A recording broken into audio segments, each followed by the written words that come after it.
ಶ್ರೀ ಗುರುಭ್ಯೋ ನಮಃ. ಗೇರು ಮೇಳ 2026 ಮೇ 17-18. ಸ್ಥಳ ಕದ್ರಿ ಪಾರ್ಕ್, ಮಂಗಳೂರು. ಭಾಷಣದ ವಿಷಯ ಗೇರು ಕೃಷಿ ಸವಾಲುಗಳು ಮತ್ತು ಸಾಧನೆಗಳು. ನಾನು ಅಭಿನವರಾಧ್ಯ, 9ನೇ ತರಗತಿ, ಪ್ರಿಯದರ್ಶಿನಿ ಆಂಗ್ಲ ಮಾಧ್ಯಮ ಶಾಲೆ, ಬೆಟ್ಟಂಪಾಡಿ. ಬಂಧುಗಳೇ, ಕಿರಿಯರಿಂದ ಹಿಡಿದು ಹಿರಿಯರವರೆಗೆ ಎಲ್ಲರಿಗೂ ಅತಿ ಪ್ರಿಯವಾಗಿರುವ ಪಾಯಸ, ಹಲ್ವಾಗಳಲ್ಲಿ ಸದಾ ಆರಾಧಿಸುವ ಗೇರು ಬೀಜ ಭಾರತದ ಪ್ರಮುಖ ವಾಣಿಜ್ಯ ಬೆಳೆಯಾಗಿದೆ. ಗ್ರಾಮೀಣ ಆರ್ಥಿಕತೆಯ ಬೆನ್ನೆಲುಬಾಗಿರುವ ಗೇರು ಕೃಷಿ ಲಕ್ಷಾಂತರ ಜನರಿಗೆ ಉದ್ಯೋಗ, ಆದಾಯವನ್ನು ಒದಗಿಸುತ್ತಿದೆ.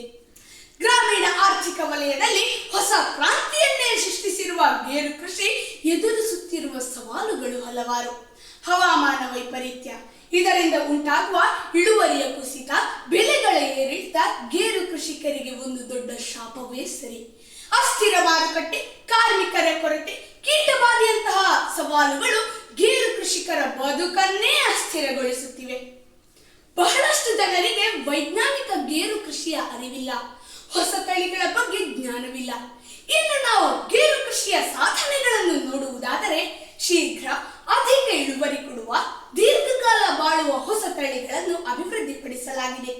ಮಣ್ಣಲ್ಲಿ ಮಣ್ಣಾಗಿ ಹೋಗುವ ಗೇರು ಹಣ್ಣುಗಳನ್ನು ಪಾನೀಯ, ಪಲ್ಪುಗಳ ತಯಾರಿಯಲ್ಲಿ ಬಳಸಿ ಗೇರಿನ ಮೌಲ್ಯವರ್ಧನೆ ಮಾಡಲಾಗಿದೆ.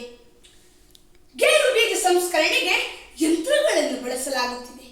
ಅಂದಾಜು 3,000ರಿಂದ 3,500 ಕೋಟಿ ರೂಪಾಯಿ ಮೌಲ್ಯದ ಸಂಸ್ಕರಿಸಿದ ಗೇರು ಬೀಜಗಳನ್ನು ಭಾರತವು ರಫ್ತು ಮಾಡುತ್ತಿದೆ.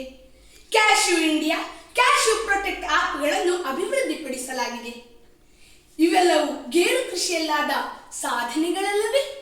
ಕೊನೆಯದಾಗಿ ಬಂಧುಗಳೇ, ಸವಾಲುಗಳನ್ನು ಸಕಾರಾತ್ಮಕವಾಗಿ ಎದುರಿಸಿ ಗೇರು ಕೃಷಿಯಲ್ಲಿ ಗರಿಷ್ಠ ಸಾಧನೆಗೆ ಪ್ರಯತ್ನಿಸೋಣ ಎಂದು ಹೇಳುತ್ತಾ ನಾನು ಮಾತುಗಳಿಂದ ವಿರಮಿಸುತ್ತಿದ್ದೇನೆ. ವಂದನೆಗಳು.